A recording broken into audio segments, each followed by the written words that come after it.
Hello guys, first of all నేను movie review అయితే ఇవ్వట్లేదు. ఇది నా ఒపీనియన్. నేను నా ఒపీనియన్ చెప్తున్నాను.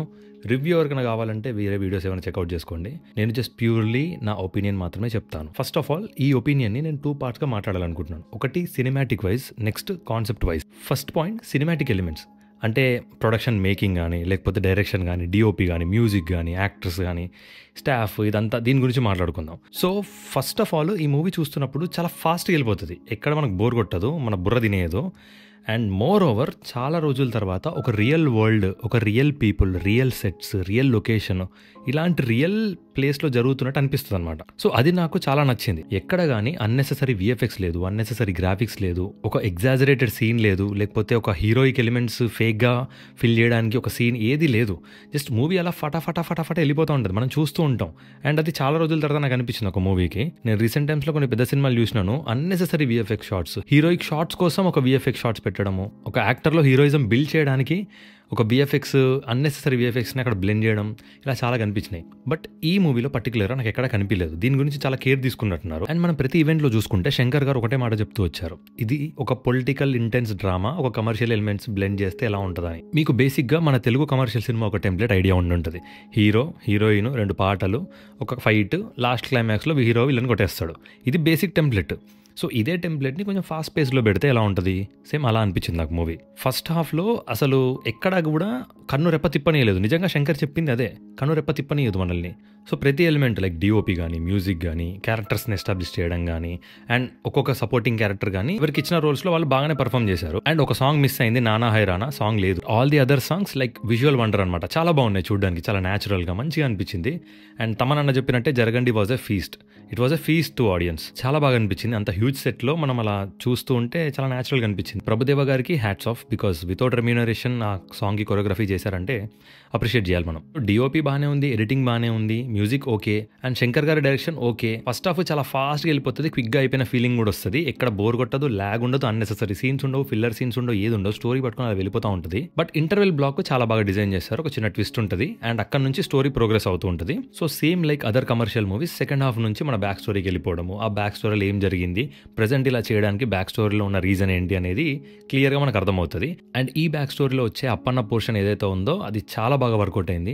నాకు చాలా న్యాచురల్గా అనిపించింది. అండ్ అప్పన్న అనే క్యారెక్టర్కి పుట్టుకతో వచ్చిన ఆ చిన్న ఫాల్ట్ని కరెక్ట్ చేయడానికి హీరోయిన్ ట్రై చేసే విధానం కానీ చాలా న్యాచురల్గా అనిపించింది. అండ్ ఆ పోర్షన్స్ చాలా బాగా వర్కౌట్ అయ్యాయి. రామ్ చరణ్ అన్న కూడా చాలా బాగా యాక్ట్ చేశారు నిజంగా. వన్స్ అగైన్ ఇది నా ఒపీనియన్ మాత్రమే. మళ్ళీ ఈ అప్పన్న క్యారెక్టర్ అనేది చాలా డెప్త్ ఉన్న క్యారెక్టర్, కానీ ఎక్కడా కూడా అన్నెసెసరీ హీరోయిక్ ఎలిమెంట్స్ ఉండవు, అన్నెసెసరీ ఎలివేషన్స్ పడవు. ఇప్పుడు నడుచుకుంటూ వస్తుంటే ఈ యాంగిల్లో చూపించడం ఇదేం ఉండదు. జస్ట్ క్యారెక్టర్ అలా నడుచుకుంటూ వస్తుంది అంతే. జస్ట్ చిన్న ఒక స్లోమో షాట్ ఉంటుంది అంతే. సో ఇక్కడ అప్రిషియేట్ చేయాల్సింది ఏంటంటే అన్నెసెసరీ స్లోమో షాట్స్ కూడా లేవు. ఓవరాల్ ద మూవీ చాలా డీసెంట్గా వెళ్ళిపోతూ ఉంటుంది. So once Appanna portion complete అయిపోయిన తర్వాత movie will be more predictive. చెప్తారు అన్ప్రెడిక్టబుల్ అని, బట్ మూవీ మాత్రం ప్రెడిక్టబుల్ గానే ఉంటుంది. ఇప్పుడు మీలో కొంతమందికి అనిపించవచ్చు ఎందుకు అంత ప్రెడిక్టబుల్ గా ఉంది అని. బికాస్ ఇక్కడ ఉంది ఒక గవర్నమెంట్, లా అండ్ ఈ క్యారెక్టర్స్ మధ్యలో ఒక క్లాష్. ఇక్కడ మనకి ట్విస్ట్ అనేవి ఇంపాసిబుల్, బికాస్ ఏదైనా లా ఉండాలి, లేకపోతే ఒక రూల్ ఉండాలి. సో ఇలాంటి మూమెంట్ లో మనకి ట్విస్ట్ అనేవి ఇంపాసిబుల్. ఎందుకంటే శంకర్ గారు అప్పటికే మన కాన్స్టిట్యూషన్ లో ఉన్న చిన్న చిన్న లూప్ హోల్స్ కానీ, మన కాన్స్టిట్యూషన్స్ లో ఉన్న రూల్స్ ని కానీ వాడుకుంటూ ఎప్పటికప్పుడు క్యారెక్టర్స్ ని స్విచ్ చేయడము, దాని లోపల ఉన్న లూప్ హోల్స్ ని పట్టుకొని ఈ క్యారెక్టర్ ఇలా బిహేవ్ చేస్తుందో చేయడం చాలా మంచి చేశారు. కానీ మన రాజ్యాంగంలోనే లా లేనప్పుడు ఇలాంటి పొలిటికల్ డ్రామాలో ట్విస్ట్లు ఎక్కడి నుంచి వస్తాయి, ఏం ఉండదు. So it will be very flat and obviously predictive. So predictive ఎందుకన్నాను అంటే లాస్ట్కి వచ్చేసరికి విలన్ మీద హీరో ఖచ్చితంగా గెలవాలి. అదే ఒక తెలుగు కమర్షియల్ సినిమా టెంప్లెట్. అందుకని సెకండ్ హాఫ్ అప్పన్న పోర్షన్ అయిపోయిన తర్వాత మూవీ అనేది ఫ్లాట్గా వెళ్ళిపోతూ ఉంటుంది. సో ఓవరాల్గా సినిమాటిక్ ఎలిమెంట్స్ గురించి మాట్లాడుకోవాలి అంటే లైక్ ఎడిటింగ్ కానీ, డిఓపి కానీ, మ్యూజిక్, ఇలాంటివన్నీ ఓకే అంత బాగానే ఉంది. అలా పర్ఫెక్ట్గా బ్లెండ్ అయిపోయాయి. ఎక్కడ ఓవర్ ద నాచ్ వెళ్ళినట్టు అనిపించలేదు, ఎక్కడ అండర్ ద బార్ వెళ్ళినట్టు అనిపించలేదు. ఓకే, అంత డీసెంట్గా వెళ్తూ ఉంటుంది. ట్రస్ట్ మీ, మీకు ఎక్కడ ఈ సినిమా మాత్రం తలకే తినదు. జస్ట్ అలా చూస్తూ ఉంటాం, ఓకే అలా వెళ్ళిపోతూ ఉంటుంది. ఇప్పుడు ఇది జరుగుతుంది కదా అనుకుంటాం, అదే జరుగుతుంది, ఓకే డన్, వచ్చేస్తాం అలా బయటికి. So that's all. ఇదే సినిమాటిక్ ఎలిమెంట్స్ గురించి మాట్లాడుకోవాలంటే ఇంతే. బట్ ఇక్కడ మనం మాట్లాడుకోవాల్సిన ఇంపార్టెంట్ పాయింట్ ఇంకొకటి ఉంది. అదే ఈ సినిమా యొక్క కోర్ సబ్జెక్ట్. అసలు ఆల్మోస్ట్ 2 hours 45 minutes సినిమా చూసి ప్రతివాడు బయటకు వచ్చి ఏముందిరా అన్ప్రెడిక్టబుల్ అన్నారు, ప్రెడిక్టబుల్ ఏముందేంద్రా, అసలు సినిమాలో ఏం లేదురా అంటారు. అరే సినిమాలో సినిమాటిక్గా చూస్తే ఏం లేదు, బట్ అండర్లైన్గా కోర్గా ఒక పాయింట్ చాలా సీరియస్గా చెప్తున్నారు శంకర్. అసలు మనకి ఒక మినిస్టర్కి ఏం పవర్స్ ఉంటాయో మనకి తెలియదు, ఆ మినిస్టర్కి తెలియదు. ఒక చదువు రాని మినిస్టరు మనల్ని పరిపాలిస్తుంటాడు. మీరు ఈ మూవీలో గమనిస్తే మోపిదేవికి ఒక 2-3 times చదవమని రామ్ చరణ్ ఇస్తాడు. ఒక 2-3 times అనుకుంటా చదవమని చెప్తే మోపిదేవి ఒక్కసారి కూడా చదవడు. ఎందుకు? వాడికి చదువు రాదు. But he wants to become CM. చదువు రానోడు మినిస్టర్ అయ్యాడు, చదువు రానోడు సీఎం అవ్వాలని కోరుకుంటున్నాడు. బట్ చదువుకున్న వాళ్ళు ఏం చేస్తున్నారు అదే మనకు తెలియదు. బట్ ఆ చదువుకున్నవాడే మన రామ్ నందన్. చదువుకున్నవాడు ఒక్కసారి మంచి చేయాలని కోరుకున్నప్పుడు ఇదంతా ప్రాబ్లమ్స్ వస్తాయి. నేను ఎప్పటి నుంచో ఒకటి నమ్ముతాను, ప్రతి ఒక్కరు మంచి చేయడానికి అసలు రూల్స్ అవసరం లేదు. రూల్స్ పెట్టేదే ఒక చెడ్డవాడి కోసం. ఎందుకంటే ప్రతి ఒక్కరు మంచి చేసుకుంటూ పోతే ఎవరికి రూల్ అవసరం లేదు, ఎవడి పనాడు చేసుకుంటూ పోతాడు పక్కనోడి గెలకకుండా. మళ్ళీ మనం ప్రతి ఒక్కరు దేశం మారిపోవాలని చెప్తుంటాం, కాకపోతే రూల్స్ మాత్రం ఎవడు పాటించం. ఏమైనా అంటే సింపుల్ గా అది మన బ్లడ్ లో లేదురా అని వదిలేస్తాం. ఎక్కడుంటది మరి మన బ్లడ్ లో, ఎప్పుడు రావాలి మన బ్లడ్ లోకి? నా ఒపీనియన్ ప్రకారం మనం ఒక కంప్లీట్ జనరేషన్ ని ఎడ్యుకేట్ చేయగలిగితే దాని నెక్స్ట్ నుంచి వచ్చే జనరేషన్ అయినా అట్లీస్ట్ లిటరేట్ గా ఉంటారు, డీసెంట్ గా ఉండి రూల్స్ ఫాలో అవుతారు అని నా ఒపీనియన్. బట్ మనకు అదొద్దు, మనం రూల్ ఫాలో అవ్వము, మళ్ళీ మన కంట్రీని మనకు తిట్టేస్తాం. ప్రాపర్గా చెప్పాలంటే మినిస్టర్ అనేవాడు ఒక ఎంప్టీ బాడీ లోపల ఉండి స్కెలిటన్ లాగా వర్క్ చేసేది ఐఏఎస్ మాత్రమే. జెన్యూన్ చెప్తున్నాను, ఇవాళ నాకు ఈ మూవీ చూసిన తర్వాత నాకు తెలిసింది. బట్ మనం దానికి రెడీ ఉండం, మన దేశాన్ని బ్లేమ్ చేయడానికి ఫస్ట్ ఉంటాం. బేసిక్గా ఆలోచించండి, మనం ఒక జీబ్రా క్రాసింగ్ యూజ్ చేసి రోడ్డు క్రాస్ చేసి పక్కన ఉన్న డస్ట్బిన్లో కింద డస్ట్ అంతా తీసేస్తుంటే ఆ పర్సన్ని మనం ఒక అబ్నార్మల్ పర్సన్గా చూస్తాం. నిజమా కాదా? కాకపోతే వాడు రూల్ ఫాలో అవుతుండు, అండ్ ఆ రూల్ ఫాలో అవ్వడం కూడా మనం ప్రెషర్గా తీసుకుంటాం. ఇవన్నీ చేయకపోగా గవర్నమెంట్ని బ్లేమ్ చేస్తాం. Besides that we'll blame our own country. చదువుకున్న ప్రతి ఒక్కరు సైలెంట్గా ఉండిపోతున్నారు, మన పని మనం చేసుకుందాం అని చెప్పి. ఎందుకంటే వాళ్ళు చదువుకుంటారు, ఎర్న్ చేసుకుంటారు, అయిపోతుంది. But how about these rural people? వీళ్ళందరికీ ప్రాపర్ ఎడ్యుకేషన్ దొరకాలి. ఇప్పుడే మనకు తెలుస్తుంది గ్రౌండ్ లెవెల్ నుంచి ఏది తప్పు, ఏది రైట్, ఏది లీగల్, ఏది ఇల్లీగల్ అని. సో శంకర్ గారు ఆ పాయింట్ ని ఎలివేట్ చేయడానికి చాలా ట్రై చేశారు. ఈ ఎలిమెంట్స్ అన్ని మీకు స్క్రీన్ మీద డైరెక్ట్ గా కనపడవు, స్క్రీన్ బ్యాక్ సైడ్ ఆ మిడిల్ ఆఫ్ ది లైన్స్ లో కనిపిస్తాయి. మనం అది మాత్రమే గ్రాప్ చేయాలి. ఇప్పుడు రేపు ఖచ్చితంగా స్టార్ట్ చేస్తారు చూడండి, Day 1 పోయింది, సీడెడ్లో పోయింది, నైజాంలో పోయిందని చెప్పి, ఈడ మాది రికార్డ్ వచ్చిందని చెప్పి, Day 1 మాకు ఇంత వచ్చిందని చెప్పి. ఎవరికి కావాలి ఇవన్నీ?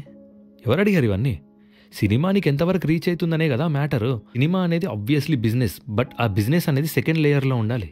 ఇన్ని రోజులు ఇన్ని సంవత్సరాలు అలాగే ఉండే. బట్ మన దరిద్రం కొచ్చి పాస్ట్ ఫ్యూ ఇయర్స్ నుంచి మొత్తం సినిమా అనేది ఒక ప్యూర్ బిజినెస్ కింద కన్సిడర్ చేసేసి ఏది పడితే తీసేస్తున్నారు. అయినా మనమవరం చెప్పడానికి వాళ్ళు ఏది తీయాలో ఏది తీయొద్దు అని. కాకపోతే పేరుకే మనం ప్రేక్షక దేవుళ్ళం. ఈ సబ్జెక్ట్ అంతా వదిలేసి సినిమాటిక్ ఎలిమెంట్స్ గురించి ఎక్కువగా ఆలోచించే వాళ్ళకి ఈ సినిమా ఖచ్చితంగా నచ్చదు, ఓపెన్ గా చెప్తున్నాను. బట్ ఆ బిట్వీన్ ద లైన్స్ గురించి ఆలోచించినప్పుడు నీకు సినిమా ఆబ్వియస్లీ సెకండ్ హాఫ్ లో కొంచెం ప్రెడిక్టబుల్ అవుతుంది. కాకపోతే ఈ మిడిల్ ఆఫ్ ద లైన్స్, ఈ బిహైండ్ ద స్టోరీ మనం మైండ్లో పెట్టుకుంటే మనలో చాలా చేంజ్ వస్తుంది. మనలో చేంజ్ వస్తే ఆటోమేటిక్గా సొసైటీలో చేంజ్ వస్తుంది, and that will lead to a good nation. నిన్న ఎక్స్లో కూడా నేను పోస్ట్ వేస్తున్నప్పుడు నార్మల్గా we should enjoy every movie, we should enjoy the magic of the cinema in nearest theatres అని పెడితే ఎవడో సమ్ ర్యాండమ్ పర్సన్ వచ్చి మీకు Day 1 కూడా వెళ్ళదు, ఇంకో 10 టికెట్లు నీ పేరు మీద బుక్ చేయించుకో, అవకత ఉండాలి కదా అని ఏదో మాట్లాడారు. బ్రదర్, అసలు నాకేం అవసరం వాడి Day 1తోని? నాకు డబ్బులు వస్తాయా? ఇన్ఫ్యాక్ట్ నాయో ఒక $40 పోతాయి ఇప్పుడు. But that doesn't fetch anything to me. నాకు ఎందుకు బై మీ Day 1లు 1000 కోట్లు 2000 కోట్లు అసలు నాకు అనవసరం. సినిమా ఏం నేర్పిస్తుంది, సమాజానికి ఎలా రిలేట్ అవుతుంది అని మనం నేర్చుకోవాలి అంతే. లాజిక్ ప్రతి సినిమాకి అప్లికబుల్ అవుతుంది. మరి నువ్వెందుకు రాబోయే సంక్రాంతికి వచ్చే వేరే సినిమాల గురించి మాట్లాడతలేదు, గేమ్ చేంజర్ గురించి ఎందుకు మాట్లాడుతున్నావు అని అడగొచ్చు. నాకు పర్సనల్గా ఈ సినిమాని ఇంట్రెస్ట్ ఉంది, నేను అందుకే ఈ సినిమాకి వెళ్ళాను. నాకు వేరే సినిమాలు ఫస్ట్ డే చూడాల్సిన ఇంట్రెస్ట్ లేదు, మెల్లిగా వెళ్తాను నేను తర్వాత సినిమాకి. That's my opinion. ఫైనల్ గా నేను చెప్పేది ఏంటి అంటే, ఇది రివ్యూ కాదు, నా ఒపీనియన్. మీకు సినిమా గురించి ఇంకా తెలుసుకోవాలనిపిస్తే మీరు సినిమాకి వెళ్ళి చూడండి, నా ఒపీనియన్ మీరు రుద్దుకోకండి. ఆ వీడియోని మైండ్ లో పెట్టుకోండి అంతేగాని నా వీడియోనే రిఫరెన్స్ గా తీసుకొని సినిమా చూడకండి. సినిమాకి ఒక ప్లేన్ మైండ్ తో వెళ్ళండి. రోజుకి 10 సమస్యలు ఉంటాయరా, సినిమాకి పోయేదే మనం ఎంటర్టైన్మెంట్ కోసం. అక్కడికి పోయి కూడా ప్రతిదానికి వంక పెడుతుంటే వర్కౌట్ అవ్వదు నీకు, నువ్వు హ్యాపీనెస్ ని ఎక్కడ ఫైండ్ అవుట్ చేసుకోలేవు. ఇంకా అట్లని చెప్పి చూసిన ప్రతిదీ బాగుండాలి, ప్రతిదీ అప్రిషియేట్ చేయాలని నేను ఎక్స్పెక్ట్ చేయను, ఎందుకంటే అది నీ ఒపీనియన్. సినిమాని చూడండి, పక్కన వాళ్ళ సినిమాని చెడగొట్టకండి. ఇంత వీడియో చేసిన నేను కూడా 10 రోజులకి ఇదంతా మర్చిపోతాను, దట్స్ వెరీ ఆబ్వియస్. కాకపోతే ట్రై చేద్దాం మామ.